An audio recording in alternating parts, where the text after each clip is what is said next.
Olá, eu sou Fernanda e no vídeo de hoje vamos conhecer a segunda maior criptomoeda do mercado, o Ethereum, usado por milhões de pessoas em todo o mundo como uma tecnologia que engloba pagamentos globais e investimentos e é um dos pilares dos alicerces do fundo.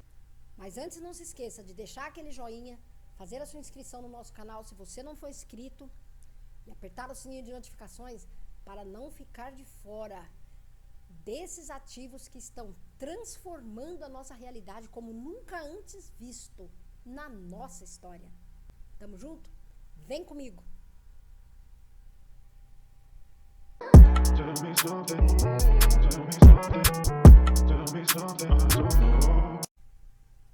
Ethereum é uma plataforma descentralizada, capaz de executar contratos inteligentes e aplicações descentralizadas, usando a tecnologia blockchain. São aplicações que funcionam exatamente como programadas, sem qualquer possibilidade de censura, fraude ou interferência de terceiros. Isso porque o contrato é imutável, ele possui uma máquina virtual descentralizada Turing completa. A Ethereum Virtual Machine, EVM, que pode executar script usando a rede internacional de nós públicos. O Ethereum foi fundado por Vitalik Buterin em janeiro de 2014 e formalmente apresentado para a comunidade na forma de um white paper. A definição formal da Virtual Machine da Ethereum, o EVM, foi escrito por Gavin Wood. O Ethereum foi financiado como um projeto de crowdfunding, o terceiro maior projeto já financiado dessa forma na história, que foi lançado em 30 de julho de 2015. E em 2016, ocorreu um fork da Ethereum. O projeto foi dividido em dois, graças ao colapso de The DAO, e com isso nasceu o Ethereum Classic. No conceito do Ethereum, utiliza-se a tecnologia blockchain, que é capaz de armazenar registros e transações num arquivo que é uma espécie de planilha pública, distribuída e de segurança garantida por criptografia. As transações públicas no blockchain são verificadas e validadas pelos próprios usuários, num processo conhecido como mineração, que ocorre via execução de códigos de natureza de script. Sendo assim, o sistema pode funcionar num protocolo distribuído, recompensando seus usuários pelo poder computacional empregado por eles. Nos contratos inteligentes assinados no blockchain do Ethereum e a mineração são pagos em Ether, o combustível da plataforma. Porém, o ponto que torna o Ethereum diferente das altcoins em geral e o diferencial da moeda digital mais difundida, o Bitcoin, é que o Ethereum visa levar a tecnologia do blockchain e os contratos inteligentes para tudo que possa ser programado. O princípio é que toda transação, registro, execução de código distribuído, assinatura de contrato digital ou qualquer outra aplicação executada na rede do Ethereum seja paga em Ether. Sendo assim, o Ethereum pode ser considerado um grande computador de escala planetária, onde usuários pagam pela quantidade de recurso utilizado. O Ether é uma moeda digital utilizada na plataforma do Ethereum para rodar os contratos inteligentes, serviços computacionais na rede e para pagar taxa aos mineradores. O Ether é negociado nas corretoras com o código de ETH. Usuários podem conseguir Ether da seguinte forma: na mineração, para a qual é necessário um computador com uma unidade de processamento gráfico, uma GPU, placa de vídeo, atual para a execução dos códigos criptográficos, recebimento de doação de outros usuários, troca por ativos digitais, Bitcoin, Bitcoin Cash, etc. Realizar compra, câmbio através de corretoras da Binance, Brasil Bitcoin, Blockchain.coin. O Ether utiliza-se de estrutura de programação, que utiliza pontos flutuantes, permitindo que ele seja fracionado em escalas decimais muito pequenas. Ethers são divididos em unidades menores, cujos nomes fazem referências a pessoas envolvidas com o desenvolvimento das tecnologias de criptografia, moedas digitais e contratos inteligentes. Finney, Szabo, Ray. Além disso, há outras unidades que não constam no texto original, mas têm sido utilizadas pelos usuários, fazendo referência a personalidades da computação. O criador russo e também naturalizado canadense Vitalik Buterin é escritor, programador, cofundador do Ethereum. Aluno da Universidade de Waterloo, no curso de Ciência da Computação, abandonou o curso após receber uma bolsa pelo projeto do Ethereum, no valor de $100 mil, passando então a se dedicar integralmente ao projeto. Vitalik também participou da criação da revista Bitcoin Magazine em maio de 2012. O desenvolvimento da Ethereum é um projeto de código aberto. O desenvolvimento propriamente dito começou em dezembro de 2013, sendo as primeiras implementações em Go e C++ liberadas para avaliação de usuários em fevereiro de 2014. Desde então, várias updates foram lançadas até a versão do release Frontier ser lançada em julho de 2015. A versão do release atual é considerada pelos próprios desenvolvedores instável e não segura, sendo os usuários da rede responsáveis pelo orientados a devidas precauções. O desenvolvimento foi financiado como projeto de crowdfunding de mais de $18 milhões. Bom, as ERCs, que significa Ethereum Requirements for Comment, é um conjunto de diretrizes e padrões técnicos utilizado pelos desenvolvedores para a construção e melhoria na rede Ethereum. Para a criação de ERCs, é necessário que os desenvolvedores submetam uma EIP, Ethereum Improvement Proposal, e após a aprovação por um comitê e sua finalização, ela se transforma numa nova ERC em um número único de identificação, ERC20. Nos contratos inteligentes formadores de token é utilizado o padrão ERC20. A interoperabilidade garante que os mesmos sejam utilizados por produtos, contratos inteligentes ou aplicações descentralizadas, as DApps. Este padrão também permite que todos os tokens possam ser rastreados na rede Ethereum e visualizados na sua carteira digital. Para que o contrato inteligente esteja adequado ao padrão ERC20, ele deve utilizar 6 funções obrigatórias e 2 eventos, acionados conforme a chamada de determinada função, e opcionalmente 3 funções de informação. ERC721 é um token padrão da Ethereum para NFT. ERC1155 é um padrão de token da Ethereum para NFT e, ao mesmo tempo, ativos fungíveis. Muito utilizado em games devido a essas propriedades, porém, não se aplica somente a essas finalidades. O protocolo Casper irá migrar quando? A rede Ethereum de Proof of Work para Proof of Stake POS. Com isso, qualquer pessoa pode guardar seus Ethers na rede e se tornar um validador, recebendo dividendos por isso. A maioria das moedas, como Bitcoin, usam a pool para segurar suas redes. Nessa categoria de consenso, os mineradores precisam resolver quebra-cabeças para minerar as transações e adicioná-las ao blockchain. O problema é que os desenvolvedores resolveram migrar a rede de Ethereum para o POS. Essa mudança gradual dá tempo aos mineradores de migrarem para outros negócios e impede que aconteça um hard fork na rede, pois isso geraria uma blockchain que trabalha com POS e outra que trabalha com pool. Nas transações, Vitalik Buterin, criador e fundador do Ethereum, disse que a rede poderá processar 1 milhão de transações por segundo e com uma potencialização para mais de 11 milhões.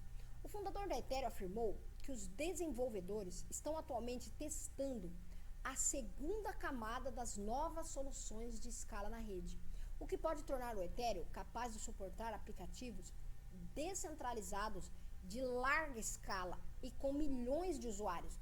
Segundo ele, a razão pela qual acha que a camada 1 e a camada 2 são complementares é porque, matematicamente, os ganhos de escalabilidade dessas camadas se multiplicarão. Se você tiver uma solução de shard, ela poderá aumentar a escalabilidade do Ethereum em um fator de 100 ou eventualmente mais. Na confiança, as várias razões para se preferir um smart contract no lugar de um contrato tradicional, primeiramente, é a eficiência ganha quando os diversos resultados do contrato são calculados e executados instantaneamente, sem a necessidade de cartório, advogados, transferências bancárias, etc. Mais importante, porém, é a segurança ganha em garantir que nenhuma das partes irá falhar com suas obrigações, tais como definidas no código do contrato, calotear outras partes ou alguma das partes de alguma maneira deixar de cumprir o acordo estabelecido, né? A vantagem principal de uma blockchain é permitir a troca de informações entre partes que não se conhecem, não confiam umas nas outras e nem tem a necessidade que haja uma identidade central que assume o papel de árbitro. Isso é desejável porque elimina tal árbitro como um ponto de vulnerabilidade na interação entre as partes. Isto é, não é possível a nenhuma das partes subverter o árbitro em seu favor, já que, na verdade, é um consenso da maioria. O blockchain também permite uma vantagem quase paradoxal, na qual as partes se mantêm anônimas entre si e ainda assim é possível garantir a identidade um do outro. Uma vulnerabilidade que o Ethereum não consegue eliminar é a dos próprios códigos. Cada um é responsável pelo contrato que submete e dos quais participa.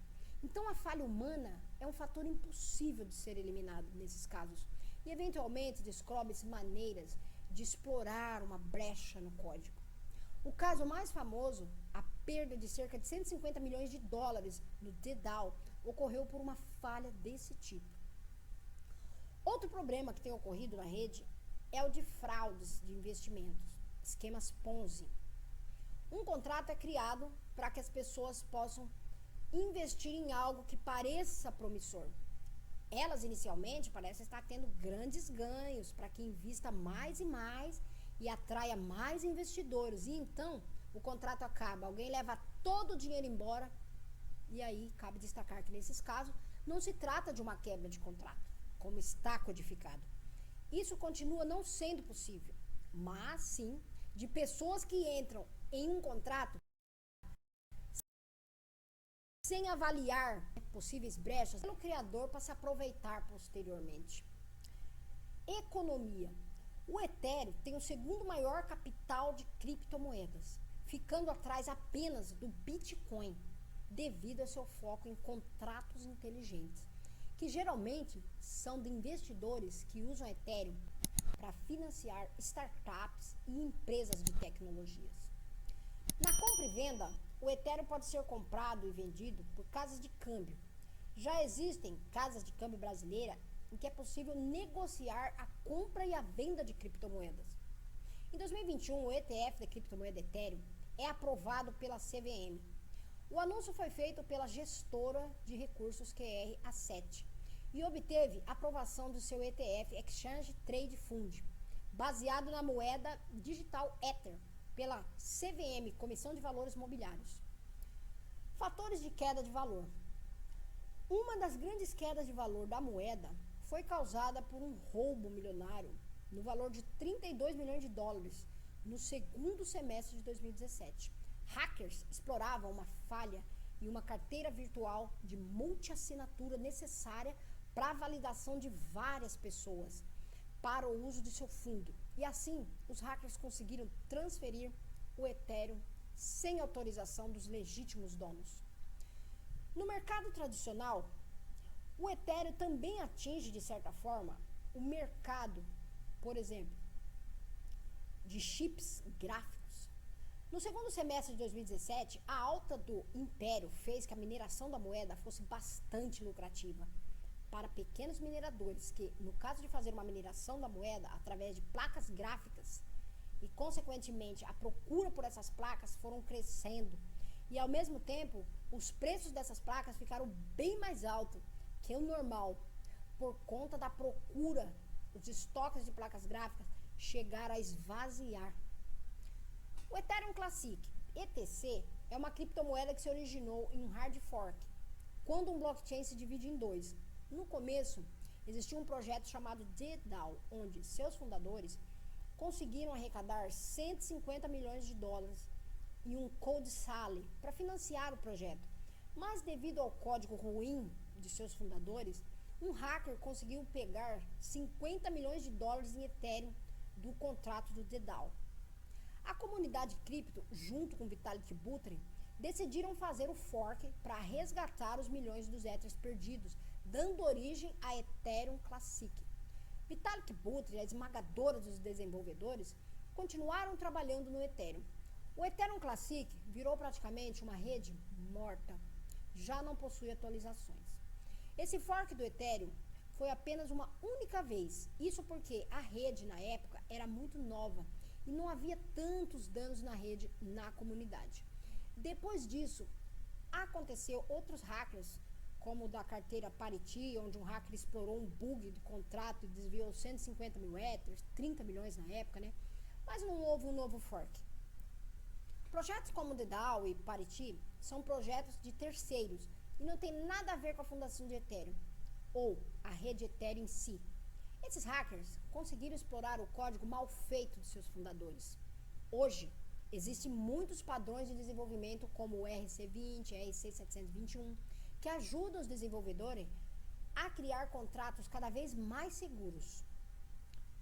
Contratos inteligentes são contratos de assinatura digital, cuja verificação é realizada por meio de um protocolo de computador, sem qualquer possibilidade de tempo de inatividade, censura, fraude ou manipulação de terceiros.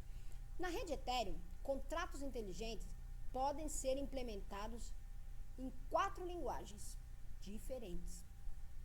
Os contratos são compilados para a máquina virtual do Ethereum e em seguida são anexados à blockchain personalizado. As linguagens são Solidity, similar a JavaScript, Serpent, similar a Python, Mutant, similar a C, LLL, similar a Lisp. Premiações.